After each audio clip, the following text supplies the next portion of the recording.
자, 그래서 또 이야기를 이어가기 위해서 한 분 또 오셨습니다. 묵직한 분입니다. IBK 투자증권 분당센터 정경민 사장 오셨습니다. 네. 어서 오십시오.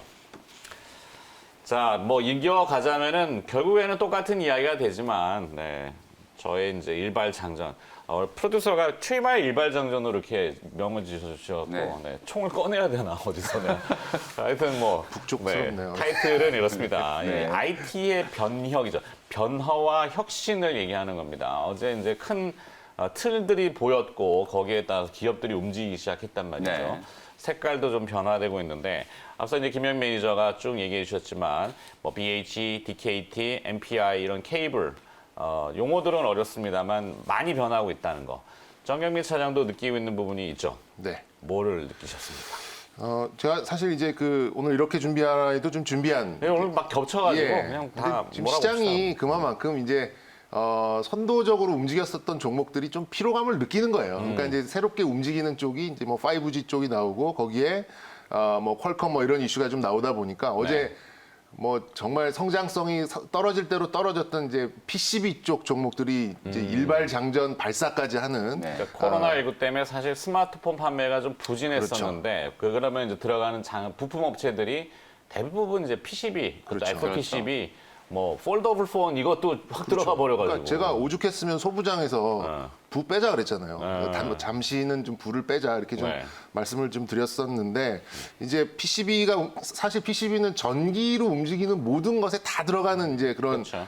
그 파란색, 초록색 그 판이잖아요. 그런 네. 것들을 생각을 해보면 이제 좀 소재 쪽 그리고 장비 쪽은 어제 좀 차익 실현을 좀 맞았기 때문에 어쨌든 좀 부품 쪽이 좀 부각이 될 수 있는 그런 분위기가 좀 조성이 좀 된 것 같고 그 부품 쪽에 있는 PCB가 지금 소위 잘 나간다고 하는 5G나 시스템 반도체랑 접목이 된다 그러면 네. 그 확장성에서 오는 파괴력이 어제 뭐 DKT, 뭐 짚어주셨죠? 뭐 BH 이런 것들 상한가로 그냥 직행하는 모습이 좀 나왔기 때문에 저는 뭐 오늘 저 종목으로 말씀해주신 파트론도 사실 잃을 게 없는 부분이거든요. 그러면 저는 MC넥스. MC넥스, 예, 좀 숟가락이 요즘 너무 많으셔가지고.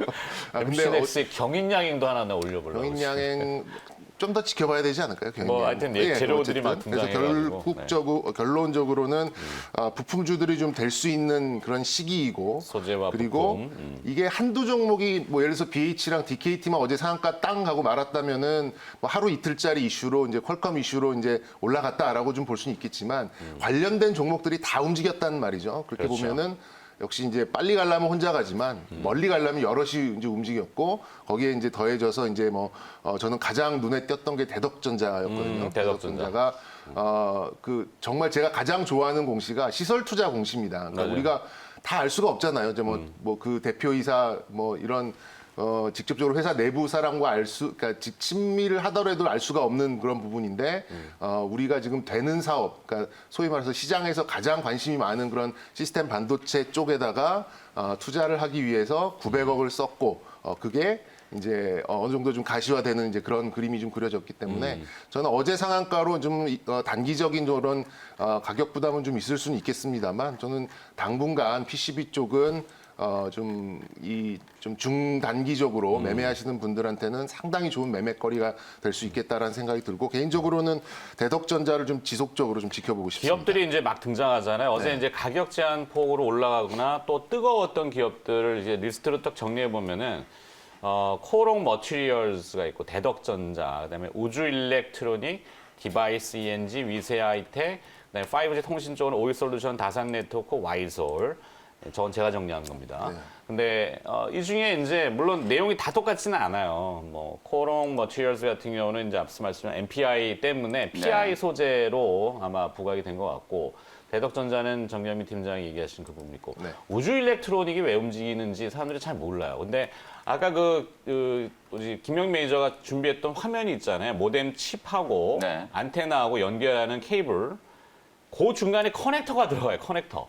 이 커넥터 만드는 회사가 우주 일렉트로닉입니다. 그 커넥터도 퀄컴의 인증이 나와야 돼요. 이 화면 떴잖아요. 요 하얀색 그 케이블 양 끝에 커넥터가 들어가는데 커넥터도 놀라운 기술력이 필요합니다. 네, 우주 일렉트로닉이 왜 올라가는지 사람들이 잘 몰라서 시장에서 모르는 부분이 있어서 저희 매일경제TV에서 우리가 또 알려드리잖아요. 네. 네. 디바이스 ENG 이런 것도 사람들이 잘 몰랐습니다. 맞습니다. 네, 맞아요. 그 양쪽 끝에 부분이에요. 그 화면에 나가는 거기 커넥터가 우주 일렉트로닉이 만든다는 거. 커넥터의 명가입니다, 여기. 네. 자, 여기 제 얘기가 너무 길어졌네. 자, 뭐 위세 하이텍 같은 경우도 언제 이제 머신러닝, 빅데이터 이런 기업으로 또 상한가에 올랐고 5G 통신 인프라가 갖춰져야 되니까 기지국 얘기부터 해가지고 그렇죠. 통신 장비 뭐 맞습니다. 많잖아요. 지금 오이솔루션, 뭐 다산 네트워크스, 네. 와이솔 또 얘기. 네. 와이솔은 대덕전자. 네. 네. 자, 네. 그래서 저도 이제 좀 말씀을 좀 드리면은 다시 한번 말씀드리지만 너무 또 한꺼번에 가서 좀 아쉽다. 다 살 수가 없어가지고 네. 어제 대덕전자 말씀해 주셨는데 이건 정말 좀 큰 변화라고 보여지거든요. 소위 말해서 이제 우리 DDR5가 이제 어떻게 보면 이제 메모리 반도체 이제 세대 교체라고 생각하시면 되거든요. DDR4에서 이제 DDR5로 이제 세대 교체가 됐는데 실제로 이건 정말 이제 기술이 삼성전자도요. 이미 2008년에 이제 DDR5 개발이 완료가 됐고요. 네. SK 하이닉스도 이제 2008년에 이미 완료가 된 거예요. 근데 이제 한 이틀 전인가요? 14일인가요? 14일이면 이틀 전이죠. 14일날 이제 반도체 기술 국제 표준 협회에서 DDR5의 이제 사양에 대해서 이제 드디어 이제 기술 표준이 이제 나온 거예요. 맞아요. 그러다 보니까 이제 DDR5로 이제 세대 교체를 해야 된다. 그러면서 이제 움직이는 종목들이 반도체 이제 밸류 체인에서도 보면은 지금까지는 계속 전공정 쪽이었잖아요. 노광 소재, 뭐 장비, 그다음에 뭐 이런 부품 이런 쪽도 전부 다 이제 전공정 장비들이 이제 시장을 주도했었는데 갑자기 테크윙이라든지 유니테스트 같은 기업이 움직였죠. 이게 왜 움직이냐면 DDR4에서 DDR5로 바뀌려면은 테스트 장비가 다 바뀌어야 돼요. 그래서 테크윙이라든지 유니테스트 같은 기업들이 갑자기 지금 또 급등이 나오면서 신고가를 분출을 한 거고요. 그다음에 검사 장비 쪽도. 그렇죠. 테스트 소켓 만드는 리노공업 그리고 ISC 이런 기업들이 또 급등을 했잖아요. 바로 이것도 그 이슈 때문이거든요. 그리고 이제 말씀해 주셨던 것처럼 이제 대덕전자 어저께 이제 대덕전자가 그야말로 이제 뭐 분할 상장이 되고 나서 정말 좀 지지부진한 흐름이었는데 단번에 그냥 뭐 상한가 가면서 사상 최고가를 넘겨버렸는데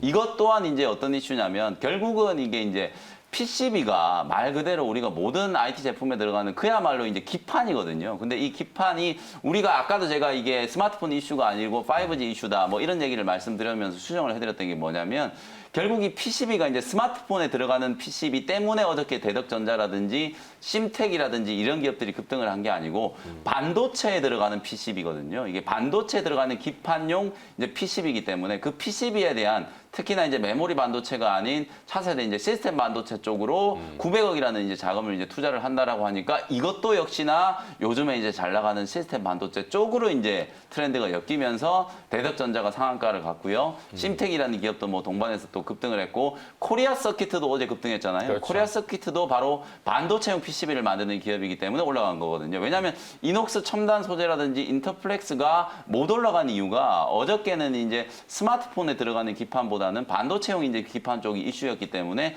대덕전자가 업계 점유율 1등이고요. 심텍이 2등이고 3등이 코리아 서킷거든요. 네. 그 기업들이 이제 같이 상승을 했다. 이렇게 이제 이해를 하시면 될 것 같거든요. 그래서 이제 이 부분도 사실은 우리가 이제 빼놓아서는 안 되는 부분이다. 사실은 어찌 보면은 이제 첨단의 기술이라고 하기는 좀 애매한데요. 네. 이걸 이제 차세대라는 이름을 붙이면서 실제로 이제 관련된 종목들이 새로운 또 트렌드를 하나 만들어가고 있는 이제 그런 과정이기 때문에 대덕전자 저도 이제 탑픽으로 좀 제시를 좀 해드리고 싶고 나머지 종목들 또 기판과 관련된 심텍이라는 기업도 제가 이 시간에서 뭐 소개를 좀 해드렸다시피 그런 기업들도 특히나 이제 반도체 이용해서 끝나는 게 아니고 이걸 나중에 어디에 쓰려고 하냐면 차량용 그리고 5G용 PCB로 이제 또 진화를 시킬 거기 때문에 네. 다 이제 이런 트렌드가 좀 이제 연결되는 과정에서 수혜를 입을 수 있는 새로운 종목들이다. 이렇게 좀 정리를 좀 해드리겠습니다. 김명희 매니저 내공 있는 얘기를 했는데요. 굉장히 좀 원망스러운 게 네. 제 원고를 한번 이렇게 보여드리고 싶네요. 제 원고를 다 읽으셨어요 지금. 그래요? 아 그래요? 종목까지 똑같습니다. 제가 해킹입니까? 드릴 말씀이 없어요 지금. 네. 해킹했네. 죄송합니다. 예. 근데, 해킹 이제, 의심스럽습니다. 예, 이런 그 아까 말씀드렸듯이 이제 지금 소부장에서 제가 이제 불을 빼다가 이제 지금 불을 넣어야 된다는 게 이제 PCB 쪽부터 이제 불을 쳐다보자 이렇게 좀 말씀을 좀 드렸잖아요. 그래서 DDR5 말씀을 하셨는데 어제 이제 DDR 두드려라. 뭐 더블 데이 트레이드다. 뭐 맞잖아요. 게임기 아닙니다. 네, 예. 네, 이제 이런 그 저런 부분 좀 있어요. 그러니까 소켓 테스트, 뭐 유닛 테스트, 뭐 ISC, 리노고 뭐 대표적인 그런 테스트 쪽인데 이제 싹 바꿔야 되잖아요. 네. 근데 이제 과연 이제 그쪽에 수주가 어떻게 나오느냐는 한번 지켜보실 필요가 있고 한 2, 3일 정도의 강세는 좀 유지될 가능성이 좀 있다고는 봅니다. 근데 이 테스트 장비 쪽은 어쨌든 이게 수주가 나와야 뭐 수주의 가능성이 좀 있어야 되는 그런 부분이 있기 때문에 저도 똑같아요. 종목들 유닛 테스트, ISC, 뭐 리노공업 뭐 이런 쪽은 이 DDR5 관련해서는 좀 단기적으로 좀 보실 필요가 있고 이게 이제 이게 좀 지속성을 보이는 걸 이제 확인을 하시려면 수주나 뭐 이런 또 이 관련된 루머 뭐 네. 이런 소식들이 좀 필요하고요. 저는 지금 당장은 역시 이제 이 PCB의 확장성 그리고 지금 가장 돈이 되는 쪽은 5G 쪽하고 시스템 반도체 쪽의 FPCB이기 때문에 가장 맞닿아 있는 밸류 체인상에서는 이제 그래서 제가 이제 대덕전자를 좀 강조를 드리고 싶었는데 네. 그 말씀 앞에서 다 해주셔가지고 제가 좀 그럼 다른 거 하면 되잖아요. 뭐 김이 좀 빠졌어요. 지금 새로운 건 없어요. 새로운 거. 새로운 거. 네. 그리고 이제 그 요즘 시세가 좀 안 나오는 쪽이 이제 많이들 관심은 높으신데 MLCC 쪽이 있어요. MLCC. 네, MLCC 쪽이. 근데 제가 이제 장난은 아니고 이제 어떤 흐름 따라서 어느 정도의 그 시간을 따라서 이제 FPCB와 MLCC 쪽이 왜냐하면 MLCC는 FPCB가 거의 같이 들어간다고 보시면 그렇죠, 되거든요. 어느 정도의 그 시간 간격을 두고 움직이냐고 봤더니 한 달에서 2달 정도를 보고 이렇게 좀 움직이는 경향이 좀 짙더라고요. 오늘은 순서가 MLCC가 올 수도 있겠는데. 네, 그래서 MLCC 쪽도 뭐 그래봐야 두 종목이죠. 뭐 삼화 콘덴서와 이제 삼성전기가 얼마 전에 차량용 MLCC를 이제 드디어 양산 태우기 시작했잖아요. 네, 근데 삼성전기 차량용 MLCC만 들어갈 수는 없잖아요. 그렇죠. 거기 이제 PCB가 깔리고 거기에 이제 콘덴서들이 쭉 들어가는 거기 때문에 저는 이제 순서적으로 봤을 때는 아직 움직이지 않고 있는 MLCC 쪽도 뭐 서서히 지켜보셔도 좀 좋겠습니다만 저의 성향상 제일 강하고 빠르고 신고가를 내기 시작한 대덕전자의 상한가를 오늘 좀 더 좀 지켜보고 싶다라는 말씀까지 드리도록 하겠습니다. 김민 매니저는 여기에 네. 또 추가 오늘 IT 얘기만 너무해서 그런가? 네. 조금 변형을 줄 수도 있고 아니면 시기를 좀 넓힐 수도 있다라면 네. 마무리. 저는 뭐 어쨌든 치료제 쪽도 조금 볼 필요는 있을 것 그러니까. 같아요. 네. 왜냐하면 주가가 이제 워낙 좀 많이 또 밀렸고 사실은 이제 차장님과 제가 사실은 원고를 이게 공유하지 않는다라는 걸 이제 저희가 실제 완전 라이브거든요. 두 분이 뭐, 안 친하기 네. 때문에 공유가 안 돼요. 사실 여기 나와서 만나시는 거죠. 네, 완전 라이브로 저희가 어쨌든 이슈들을 지금 말씀드리는데 네. 어떻게 보면 이 접점이 딱 거의 비슷하잖아요. 그렇죠. 생각이 비슷할 수 있죠. 근데 오히려 시장은 또 조금만 더 좀 꼬아서 생각을 해보면은 많은 사람들이 또 관심을 갖기 시작하면 또 잘 안 가더라고요. 네. 그래서 오히려 또 관심이 잘 없는 치료제라든지 또 백신과 관련된 그런 기업들도 어제 이제 뭐 LBL 바이오 같은 기업들도 다른 제약주들이 막 밀리고 있는데 반등이 좀 들어오고 오스코텍 같은 기업들도 뭐 기술적인 반등이 좀 나타나는 그런 사람들이 좀 나왔기 때문에 제약 바이오 쪽도 이제 가격 매력이 저는 분명히 좀 부각이 된다라고 보니까 그런 부분들도 좀 주목을 해 보시면 좋을 것 같고요. 네. 조금 더 자세한 얘기 또 IT 쪽 새로운 트렌드 그리고 제약 바이오 종목들에 대한 얘기는 오늘 제가 이벤트? 오늘 또 오후 4시에 무료 공개 방송을 통해서 자세히 또 설명을 한번 드려보도록 하겠습니다. 알겠습니다. 더 잡아두고 싶지만 또 시간상 네. 불을 확 질러놓고 가시는데 IT 얘기 쫙 하는데 바이오 딱 던져놓고 자긴 빠집니다 이제. 네. 자, MBN골드 김영미 매니저였습니다. 고맙습니다. 감사합니다. 네.